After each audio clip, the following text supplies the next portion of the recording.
Novo Código de Processo Civil, comentado por Erval Sampaio Júnior, colaborador da Rádio Justiça.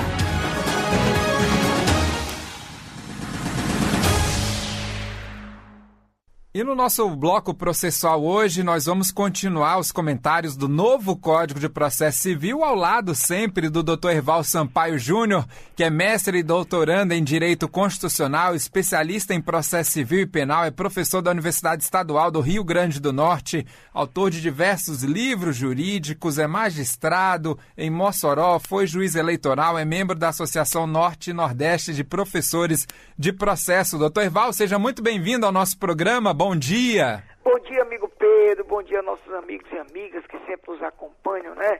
Às quintas-feiras, nesse projeto que a gente vai levando, trabalhando esse novo CPC, que já é uma realidade, né? A Lei 13.105, uma lei interessantíssima, uma lei que tem várias mudanças substanciais, como a gente já destacou aqui em programas pretéritos, mas que a gente vai devagarinho conversando com amigo e amiga e abrindo essa discussão sobre um código que irá revolucionar, vamos dizer assim, toda a maneira de se trabalhar os processos não penais e até mesmo, como nós vamos começar aqui hoje um pouquinho, os processos penais também.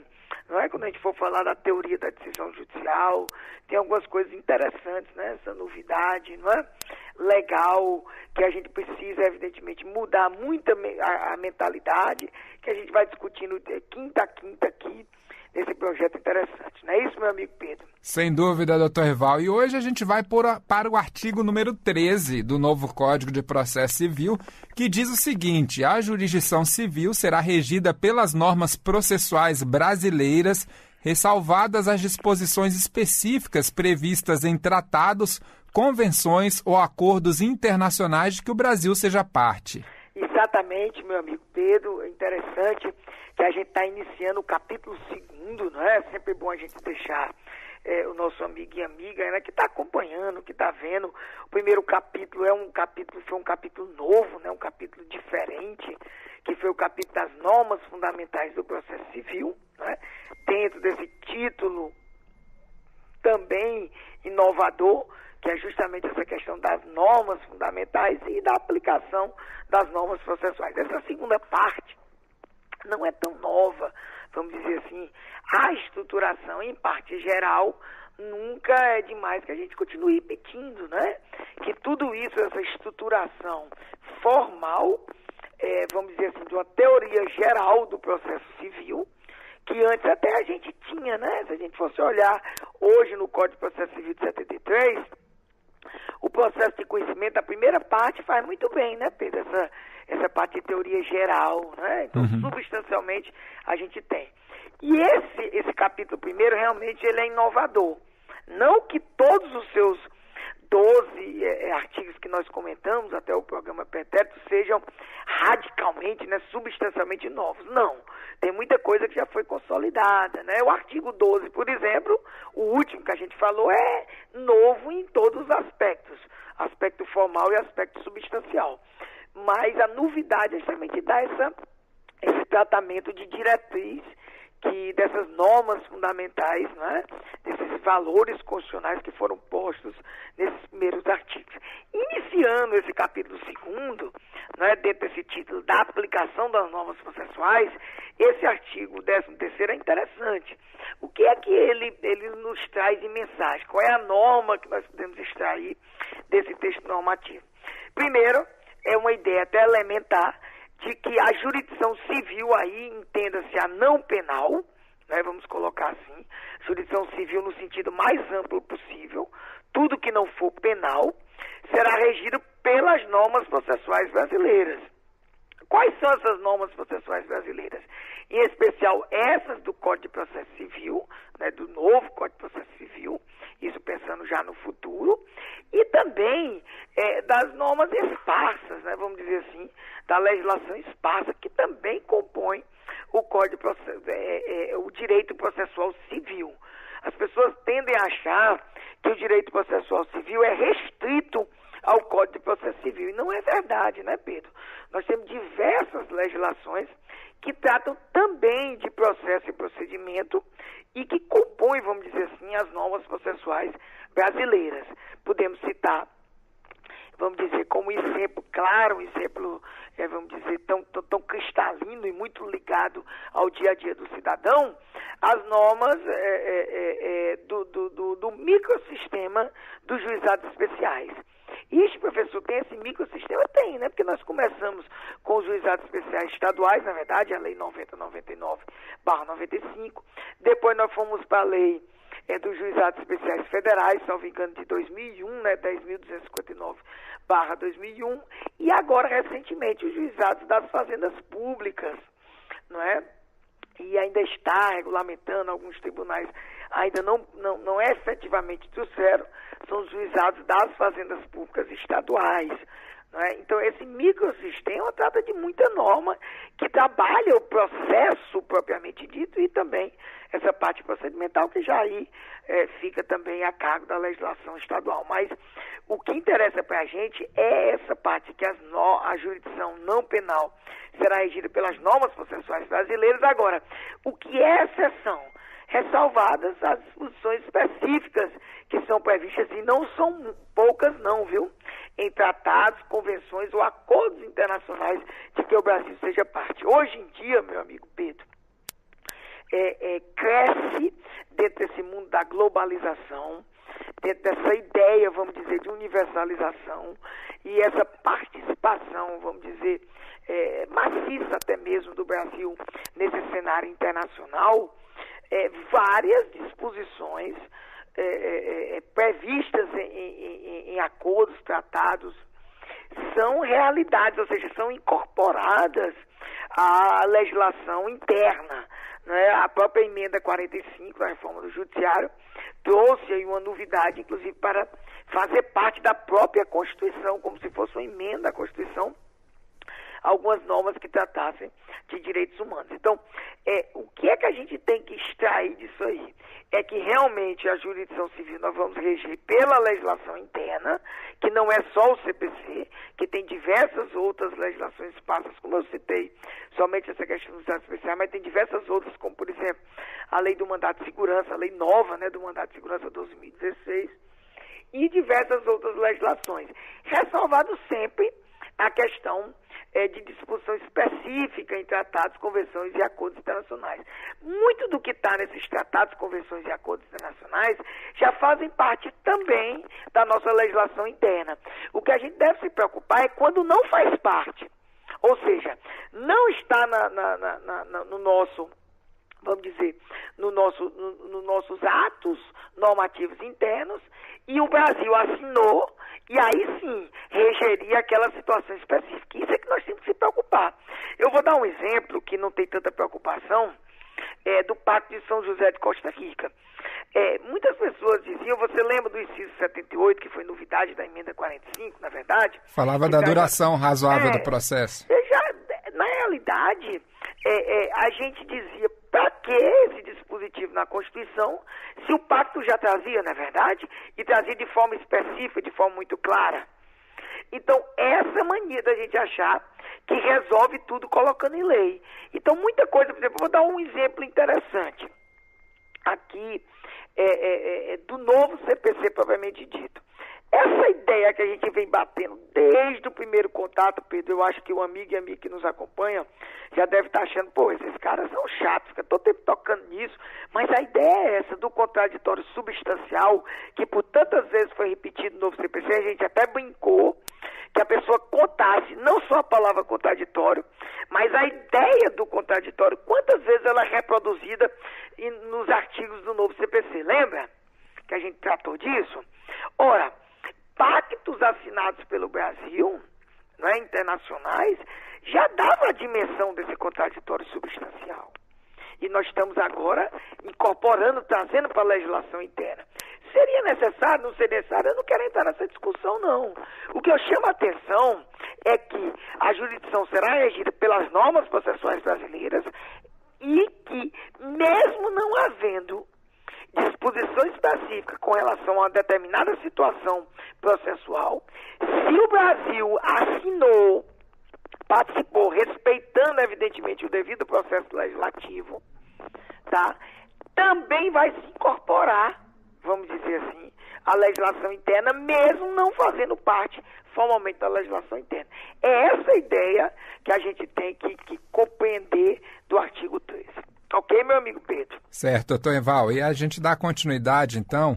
E o artigo 14 diz o seguinte: a norma processual não retroagirá e será aplicável imediatamente aos processos em curso, respeitados os atos processuais praticados e as situações jurídicas consolidadas sob a vigência da norma revogada.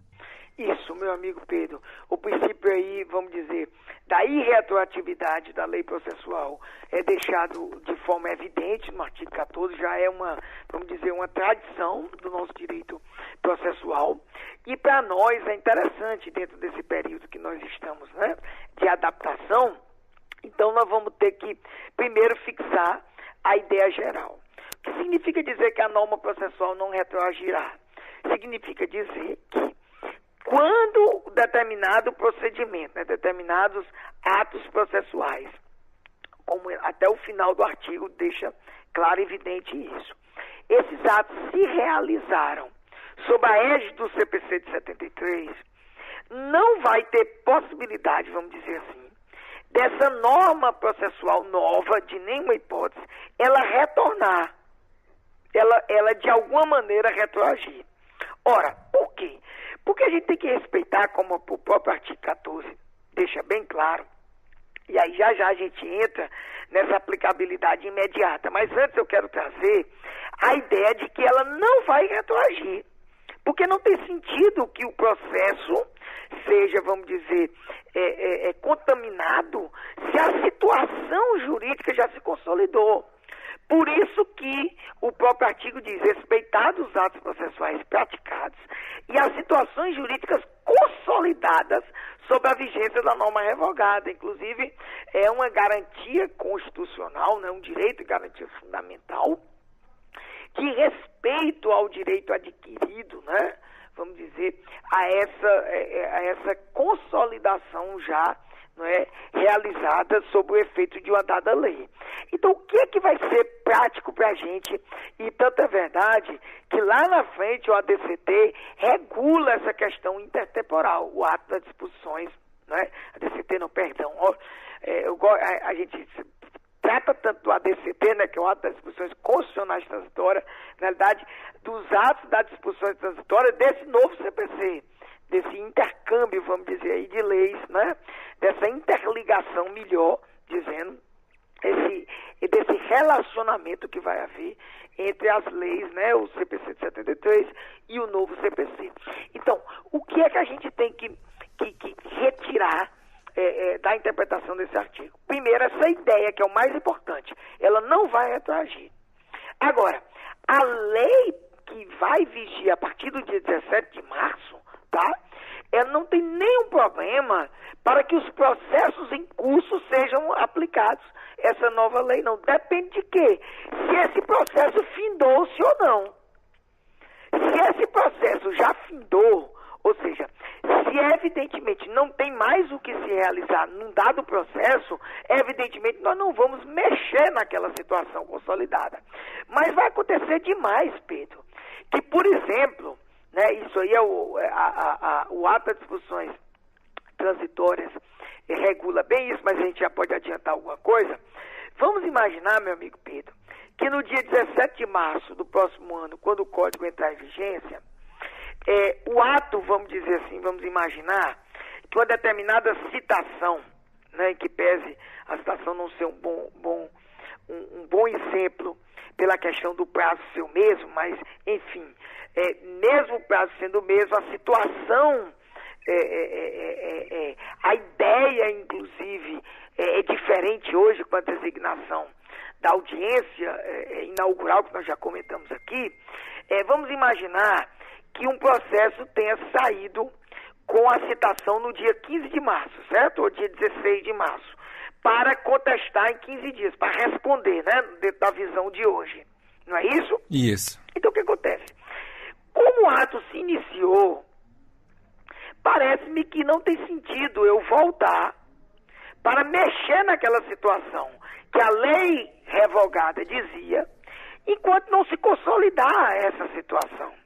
Ou seja, porque a gente não pode aplicar ao mesmo ato processual uma parte da lei revogada, a ideia é essa, e uma parte da lei nova. A gente tem que o quê? Quando diz que a lei processual será aplicada imediatamente, respeitando a situação já realizada sob o palio da lei revogada. A gente vai ter que ter cuidado nesse meio termo, para que não tenha duas leis aplicadas sobre a mesma situação, gerando aí o que a gente menos quer, o que a gente menos procura, o que a gente procura evitar, e que a gente está, inclusive, esse novo CPC se preocupa muito com isso, que é a questão da insegurança jurídica. Nós não podemos ter essa questão. Qual é a ideia? Toda essa lei que nós estamos aqui comentando, por exemplo, as disposições do cumprimento de sentença, não é? O processo foi sentenciado, não houve recurso, e a fase do cumprimento de sentença já se inicia, vamos dar um exemplo, após o dia 17 de março, a gente vai esquecer tudo que diga respeito ao procedimento passado. Por quê? Porque mesmo o processo não tendo, não é? Tendo finalizado a primeira fase, a fase de conhecimento, a segunda fase de cumprimento de sentença não é uma nova fase, vamos aplicar a lei nova agora. Vamos aplicar a lei nova. O que vai ter que haver é, caso a caso, processo a processo, uma preocupação de se aplicar somente a lei revogada, ou seja, a lei no futuro, o Código de Processo Civil de 73, todinho, e não ficar aplicando os dois ao mesmo tempo para uma dada situação. Não tem sentido. Isso, inclusive, os atos das disposições transitórias se preocupa, vamos dizer, com essa questão de segurança. Tá? Então, a gente não vai mexer no que está, vamos dizer, que está quieto, que está resolvido, que está solucionado, que processualmente a situação jurídica já foi consolidada, mas naquilo que o processo está correndo normalmente e que não se iniciou um determinado prazo, não se iniciou uma determinada fase e a lei nova já está vigindo, nós vamos aplicar ela em sua inteireza. Fui claro, meu amigo Pedro? Acho que foi claro, doutor Herval, e nesse ponto, às vezes o que gera mais dúvida, até pela que a gente já conviveu aqui na rádio, em algumas alterações de legislações, sempre diz respeito, em algumas situações, a prazos recursais, né? Isso. Porque acaba que a legislação acaba sendo alterada e alguns prazos são alterados também. Às vezes tem a coincidência de logo quando o prazo vai ser aberto, quando vai ter início da fluência do prazo processual, já há o início da legislação, início, digamos, da nova legislação. E isso dificulta, às vezes, saber se o prazo é o prazo da lei antiga ou o prazo da lei nova. Às vezes a dúvida acontece mais nesse ponto do que em fases de processo, digamos. Exatamente. Agora, Pedro, você tocou no ponto dos mais importantes, que é essa questão de prazo. E uma das grandes novidades desse novo CPC, a gente sempre, a gente está com estilo, aqui você, é uma ideia desse nosso projeto, a gente sempre está lembrando as coisas mais importantes, né? Uhum. A gente sempre está fazendo, vamos dizer, esse link. Eu falei aqui, nos programas pretéritos, sobre uma das grandes novidades, lembra que são os negócios processuais, as convenções processuais e a possibilidade da gente firmar os calendários processuais. Lembra que eu disse isso? Verdade. Lembra que a gente pode, no futuro, mudar até os prazos peremptórios? Até um prazo, por exemplo, de contestação. Lembra que eu disse isso? Eu acho que o senhor chegou a comentar, doutor Herval, mas comentei. Foi... Pois eu vou trazer um exemplo aqui que pode acontecer nessa situação, vamos dizer, de transição de uma lei para outra. Vamos imaginar que um determinado prazo, vamos aqui de contestação, já tenha fluído, iniciou o prazo, né, na lei de 73, na lei de hoje. E o término desse prazo já se daria com a vigência do novo CPC, certo? Uhum. tem problema nenhum se as partes sentarem e fazerem um acordo para ampliar o prazo de contestação no cenário do futuro. Você veja, teoricamente deveria se aplicar a lei de 73, na verdade, não retroagindo porque já iniciou, não é isso? Porque você não vai mexer na situação que a pessoa já recebeu o mandado, que ela já tinha direito naquela linha àquele prazo, mas não há uma possibilidade de se alterar o prazo pelas próprias partes e com o juiz intermediando isso, não há? Ele poderia se fazer isso. Agora é interessante porque a lei de 73 não prevê essa possibilidade, né, de um prazo peremptório poder ser negociado pelas partes. Não, isso não. A gente tem exemplo, hoje eu sempre tenho dito, inclusive tenho questionado, né, tenho dito que não são tantas novidades sobre acordos processuais. Você consegue se lembrar hoje, né? Eu sei que a gente vai voltar, né? O artigo 190, como nós fomos comentar aqui, vai ser um dos artigos talvez que a gente mais fale, e que a gente talvez um programa não dê para a gente comentar ele sozinho. Mas você consegue se lembrar hoje, CPC de 73, em uma possibilidade real hoje, de acordo processual que existe hoje? Eu diria da desistência do processo, doutor Herval. A desistência do processo é interessante, também seria. Né? Algumas pessoas dizem que a desistência não seria, mas seria, porque na realidade é condicionado, inclusive muitas vezes até acordando a questão de honorários, a suspensão do processo. Suspensão também. Né? Por 6 meses, inclusive a jurisprudência se inclinou que se pode até mais do que os 6 meses que a lei prevê. A suspensão já é um acordo de processo. E diversos outros, inclusive, que a gente já tem agora. Qual é a novidade, Pedro? É a atipicidade. Hoje a gente só pode fazer acordo em processo no que a lei diz que pode. Concorda comigo? Concordo. No futuro a gente vai poder de tudo. De tudo. Inclusive mexer na própria incidência ou não da norma processual. A gente não vai poder retroagir, mas a gente vai poder mexer aí nessa incidência. Tá me entendendo? Vai poder mexer nessa incidência. E em alguns casos, excepcionalmente, até retornar uma fase do processo, se for por acordo. Tamanho, vamos dizer, é o prestígio dado a essa liberdade das partes. No futuro, né? Porque hoje, né, nós não podemos com essa dimensão. Concorda comigo? Concordo, doutor Herval. E o artigo 15, Pedro, que eu vou pedir para você ler, foi motivo de uma confusão que eu não consigo entender porque tanta confusão nesse artigo. Não sei se você acompanhou. Foi para lá, tiraram, botaram, tiraram. E para mim é um artigo simples e mesmo que não houvesse elementar.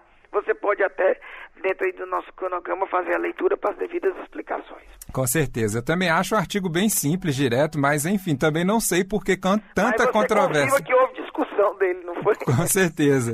O artigo 15 diz o seguinte: na ausência de normas que regulem processos eleitorais, trabalhistas ou administrativos, as disposições deste código lhe serão aplicadas supletiva e subsidiariamente. Pois é, já é um tema, inclusive, que hoje a gente já é realidade. E mesmo que não houvesse, o Código de Processo Civil assume essa função supletiva, integrativa, não é? De aplicação subsidiária. Eu digo isso muito, é uma realidade já que ninguém pode negar. Até mesmo aos processos penais. Porque o Código de Processo Penal, você concorda comigo, que o Código de Processo Penal hoje já diz isso para o Código de Processo Penal. Não está falando aqui de processo penal. O que está falando aqui é processo eleitoral, na verdade, trabalhista e administrativo. A grande novidade aí é processo administrativo. Novidade formal, porque a gente já aplicava. Né? Até porque os processos administrativos, principalmente, vamos dizer, os fora do âmbito da União, não tem muitas leis que regem esses processos administrativos. Né? Não é da tradição, nós estamos começando, vamos dizer, a normatizar o processo administrativo. Nós temos uma lei no âmbito federal, não é, que já diz como é, pelo menos em linhas gerais, como o processo administrativo se desenvolve, e por óbvio que eu não vejo problema nenhum. Inclusive eu não consegui entender o porquê de se retirar esse artigo que se discutiu, a retirada dele, se nós vamos sempre aplicar. Então, por exemplo, o processo eleitoral, eu digo o processo eleitoral com muita ênfase, e por conhecer, no processo eleitoral, em que pese nós temos diversos tipos de procedimentos distintos, mais enxutos, né? Procedimentos diferentes, com fases inclusive mais curtas, com situações diferenciadas pela peculiaridade, né, do processo eleitoral, mas é óbvio que a gente sempre aplicou e a gente sempre recorreu ao CPC de forma supletiva, de forma subsidiária, e isso foi muito positivo, inclusive a jurisprudência sempre trabalhou, não você trabalhar, o que não pode ser feito, meu amigo Pedro, é você querer aplicar o novo CPC quando há dispositivo específico dentro da lei eleitoral, aí não dá. Uhum. Se a lei eleitoral é especial e trata de forma diferente do CPC, nós vamos tratar o quê? Da lei eleitoral. Ah, professor, mas o novo CPC é novo. Não, peraí, o novo CPC é novo para a realidade da qual ele quer tratar. Ele vai tratar da jurisdição civil amplo senso, não penal, mas se a lei de inelegibilidade, se a lei o Código Eleitoral, se a lei das eleições, que são específicas, trata de uma parte de processo diferenciado, com o rito diferente e tudo mais, eu não vou aplicar o novo CPC. É óbvio que eu não vou aplicar o novo CPC. Isso aqui tem que ficar claro. Da mesma forma, há um engancho, inclusive os doutrinadores de processo do trabalho já estão preocupados, porque agora, de uma hora para outra, no processo do trabalho eu já estou vendo essa preocupação. No eleitoral a gente não vê tanto porque não é ano de eleição e nós temos essa mania de só trabalharmos eleitoral quando é ano de eleição, que é um absurdo. Porque o processo eleitoral é bem mais amplo do que essa ideia do ano da eleição. Mas tudo bem, não vamos aqui especificar nem fugir da nossa temática. Mas para o processo do trabalho, os processualistas que dominam essa matéria estão preocupados. Agora pronto, o processo do trabalho, que inclusive é bem mais ágil do que o processo não trabalhista, eles estão dizendo, ora, muito novo CPC copiou do processo do trabalho. Agora o processo do trabalho, que tem regulação própria, vai ter que aplicar essas novidades do novo CPC. Não. Só vai aplicar as novidades do novo CPC naquilo em que a legislação trabalhista for omissa, ou seja, não houver previsão específica de tratamento, aí sim é que o novo CPC vai se aplicar. Então, por exemplo, nós vamos aplicar tudo que diga respeito ao cumprimento de sentença, as novidades, né, que foram poucas, mas teve algumas novidades do cumprimento de sentença. Se porventura a execução trabalhista já corre de maneira diferente, por exemplo, pode ser inicializada pelo juiz, como você sabe que o juiz pode iniciar a execução das verbas rescisórias. Você está vendo? Ninguém pode, então, querer mudar a dinâmica desses ramos por causa do novo CPC.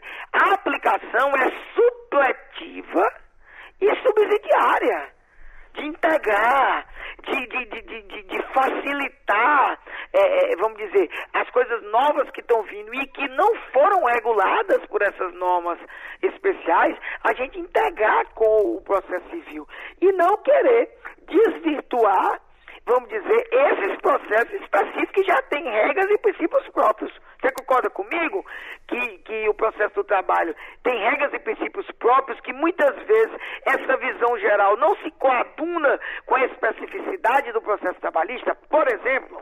Concordo, doutor Herval. E é interessante, tinha um grande amigo que conversava com a gente aqui na Rádio Justiça e ele nos falava, a norma mais importante da CLT, brincando, lógico, era o artigo 769, que pedia para aplicar subsidiariamente as normas do processo civil ao processo do trabalho. Então, aquilo que já não era regido pela CLT, subsidiariamente já era regido pelo Código de Processo Civil. Agora não tem diferença. O que era regido pelo Código de Processo Civil passa a ser regido pelo novo Código de Processo Civil, se não tiver disposição expressa na CLT sobre o ponto de controvérsia, digamos. E não querer trazer tudo do novo CPC para o processo do trabalho, saindo dessa especialização da matéria, não é verdade? Exatamente. Porque a matéria existe, inclusive a Justiça do Trabalho, né?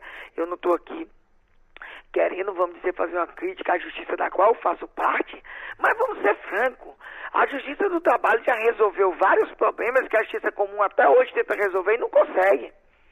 Então, parece-me complicado querer que o processo do trabalho copie com essa visão, vamos dizer, essa visão radical, o novo CPC, se o novo CPC já está copiando o processo do trabalho.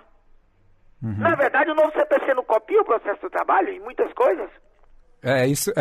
Muitos pontos são parecidos, digamos, são semelhantes, né, doutor Herval? Exato, porque a gente está se espelhando numa justiça, com todo respeito, que é bem mais rápida do que a justiça comum. Ou alguém tem dúvida? Claro, tem alguns problemas relativos à justiça do trabalho, que eu não quero estar criticando, não faz parte do nosso comentário, mas o que eu chamo a atenção é que as últimas leis que mexeram no Código de Processo Civil e que muitas estão sendo confirmadas no novo CPC, estas leis que mexeram e que são agora ratificadas, repito, no novo CPC, imitam o processo do trabalho. A ideia de se fazer audiência antes, tá? A ideia de fazer audiência antes, claro, com uma amplitude bem maior, o processo do trabalho já faz isso. Ou não faz? É uma ideia tanto do processo de trabalho quanto dos juizados especiais também. Exato, mas os juizados especiais já copiou o processo do trabalho. Era do processo do trabalho ou era da justiça comum essa ideia de primeiras partes sentarem? Vamos ser francos. Era da Justiça do Trabalho, né? Tanto que a Lei 9.099 é de 95, né? Então, já é bem também, posterior à Justiça do Trabalho. O primeiro ato normativo que trabalhou com aquela ideia de sentar antes do processo foi ou não foi as normas trabalhistas com aquelas comissões de conciliação prévia naquelas empresas que tinham mais de 200 empregados? Você lembra? Lembro. Que inclusive chegou-se a discutir a constitucionalidade dessa obrigatoriedade? Isso. E o Supremo definiu essa matéria. O que eu fico preocupado, meu amigo Pedro, é da gente querer, assim, radicalizar. Não, é o novo CPC. Peraí, o novo CPC é interessante. Olha, vai ter muita coisa que vai aplicar. Eu vou lhe dar um exemplo aqui. A teoria da decisão judicial, tá? Do artigo 486. Eu tenho para mim que nós vamos ter que teorizar como essa decisão judicial vai ter que ser dada a partir do dia 17 de março. Com várias regras, né, e uma principiologia diferente, né, em que pese já haver na Constituição Federal a disposição da fundamentação. A gente inova muito, inclusive cria, vamos dizer, quase que um catálogo de como o juiz vai ter que emitir, fazer o seu pronunciamento judicial. Eu entendo que isso vai se aplicar ao processo do trabalho. Eu entendo, já de cara. A ideia, por exemplo, de valorização dos precedentes, que é uma ideia, inclusive, que a própria Constituição já delimita, eu tenho dito isso faz tempo nos meus escritos, nas minhas falas, da uniformização do direito objetivo, por exemplo, pelo TST, trazer uma jurisprudência, né, que o novo CPC fala, estável, íntegra e coerente, o processo do trabalho vai ter que também evoluir para isso. São coisas que, indiscutivelmente, no meu sentir, o processo do trabalho vai e o processo eleitoral também. Você está me entendendo? Essa busca pela segurança jurídica, situações fáticas e jurídicas iguais, ter o mesmo tratamento, não é essa ideia, inclusive, bem presente no novo CPC? Por que você acha que o processo eleitoral, trabalhista e administrativo não vai seguir essas novas diretrizes? Não é verdade? É verdade. A gente percebe que dentro da legislação, o que vem dando certo acaba se refletindo para outras legislações também. Exatamente. Eu vou até utilizar como exemplo a questão do pregão. O pregão que iniciou invertendo algumas fases da licitação, depois foi amplamente, acabou constando de outras leis posteriores à lei do pregão, que é de 2002, e, posteriormente, outras leis chegaram também já com a inversão de fases, com a mesma sistemática, digamos, do pregão. Então, aquilo que foi bem adotado pela Justiça, já falando de processo agora, pode se refletir para as outras áreas. Exatamente. E também chegar ao processo civil e ao processo trabalhista e outras áreas processuais. Exatamente, é isso mesmo que a gente tem que ter esse pensamento. Estamos abertos, não é? Todos nós estamos abertos. Olha, Pedro, eu não me canso. Eu acho que você pode, outra coisa que você pode ir anotando aí. Será que doutor Erval vai conseguir alguma vez passar por um programa que ele não fale que o mais importante é mudança de mentalidade, é mudança de cultura, é estarmos abertos para essa informalidade sem deformalidade, essa simplificação que se busca do processo, do procedimento, essa facilitação, vamos dizer, ir contra esse cientificismo exagerado. Se nós estivermos abertos, o exemplo que você acabou de nos trazer, fantástico, se acomoda totalmente a futura realidade que nós estamos querendo, vamos dizer, construir. E a palavra construção, ela foi colocada de modo proposital. É construção mesmo, Pedro. Não é uma imposição, tá me entendendo? Uhum. Nós temos que mudar a maneira de olhar o processo. Nós temos que mudar, evidentemente, o modo de agir do processualista, não é? É impressionante como a gente dá muito valor ao processo. A gente supervaloriza o processo quando nós sabemos que ele não é e nunca foi o mais importante. Uhum. Ele não é e não pode ser o mais importante. Ele é importante sim, mas a importância que deve ser dada a ele é uma importância, vamos dizer, normal. E não esse exagero todo que se dá a ele, inclusive muitas vezes deixando o direito material de lado, quando é um verdadeiro absurdo. Como você imaginar, eu não me canso de dizer que o acessório é mais importante do que o principal, Pedro. Mas é isso que você vê hoje. Quantas matérias você já não fez, Pedro? Quantas matérias você já não fez? Onde você percebeu que o destaque dado pela função jurisdicional, vamos já começar a falar dela hoje no próximo programa, o que se prestigiou foi a questão processual em detrimento da questão material? Me diga aí, quantas vezes você já não fez esse tipo de reportagem? Acho que já perdi as contas. No primeiro mês eu já perderia as contas. Imagine com vários anos aqui de rádio. Com certeza você não tem nem como... É uma coisa que a gente tem que tentar compreender que o novo CPC, ele tenta eliminar esse tipo de interpretação. Quando a gente falou, né, no artigo 4º, do princípio da primazia da atividade meritória, na verdade, a busca pela solução integral do mérito. Então, tudo isso é que a gente tem que estar trabalhando, a gente tem que estar antenado. Por isso que, fechando o raciocínio desse artigo 15, tá? Para deixar bem claro para o amigo e amiga que nos acompanham, esse novo CPC se aplica sim ao processo eleitoral, ao processo trabalhista, ao processo administrativo e a outras espécies de processo. Ou como eu gosto de falar, né? Todo o processo é constitucional, aplica-se sim. Inclusive o processo penal também, doutor, não está aí porque o CPP tem ou não tem um nome no CPP que já diz isso? Que o Código de Processo Civil se aplica ao processo penal justamente quando não houver norma específica dentro do processo penal para o caso, não é verdade? Não já tem norma no Código de Processo Penal dizendo isso? Hoje eu acho bem interessante um tema que fala do diálogo das fontes, doutor Erval, e eu vejo que as fontes, elas do direito, principalmente processual, elas têm que dialogar também.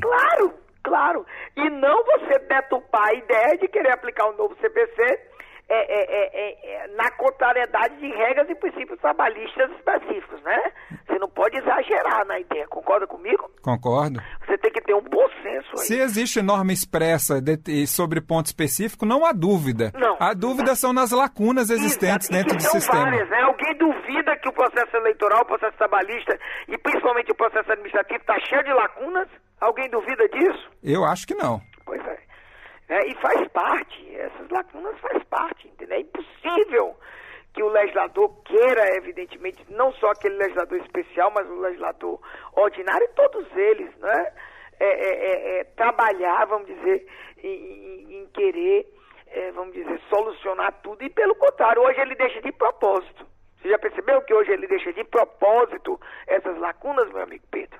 Hoje existem muitas lacunas, às vezes de propósito, às vezes por esquecimento mesmo, mas na verdade, a verdade é que existem, né, as lacunas dentro do sistema. Nós vamos ter que ter a solução para elas, não é verdade? E a solução está, como a gente falou, nesse artigo 15 do nosso Código de Processo Civil. No próximo programa, a gente vai entrar no livro 2 do novo Código de Processo Civil. A gente termina aqui o segundo capítulo do livro 1 do novo Código de Processo Civil. E, como sempre, a gente quer agradecer ao Dr. Herval Sampaio Júnior, que é mestre e doutorando em Direito Constitucional, especialista em Processo Civil e Penal, é professor da Universidade Estadual do Rio Grande do Norte, autor de diversos livros, é magistrado, foi juiz eleitoral, é membro da Associação Norte e Nordeste de Professores de Processo. Dr. Herval, mais uma vez, quero agradecer, como sempre, a gentileza em participar aqui no nosso programa e mais uma aula oferecida aos ouvintes da Rádio Justiça. A alegria é nossa, amigo Pedro. A gente fica muito feliz de participar desse projeto. Com certeza o pessoal deve estar gostando. Nós estamos abertos, né, dentro das redes sociais, dentro do nosso e-mail, né, hervaljunior@terra.com.br, nosso Twitter, @hervalsampaio, Facebook, Herval Júnior Sampaio ou José Herval Sampaio Júnior, o nosso blog, né, onde a gente reproduz esses programas sempre, né? Além da Rádio Justiça trazer esses links com esse programa, o nosso blog também, que é o JusBrasil/José Herval. Então tá aí todos os meios para a gente ir discutindo, né, e debatendo sobre esse novo CPC. Um grande abraço e lembrando, né, Pedro, os livros estão a caminho, tanto tutela de urgência que eu já enviei, quanto as modificações substanciais do novo CPC já estão no meio do caminho aí para a Rádio Justiça, para que a gente possa sortear para o nosso amigo e amiga que nos acompanha toda quinta. Um grande abraço, amigo Pedro, e até a próxima quinta. Um grande abraço, doutor Herval.